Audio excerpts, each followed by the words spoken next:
এটি আগস্ট মাসের ভিডিও এবং গাছগুলিতে সবে সবে পেঁপে ধরেছে।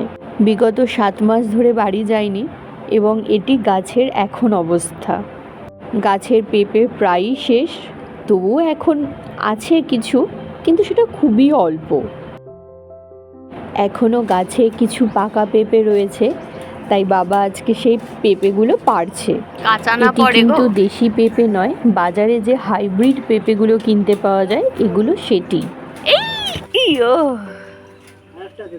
না আরেকটা পাকা আছে,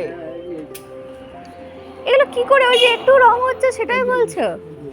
দাঁড়া না দাঁড়া। পেঁপেগুলো প্রত্যেকটিই পাকা, দেখুন অল্প অল্প রং হয়েছে এবং এই পেঁপেটি পড়ে গিয়ে ফেটে গেল।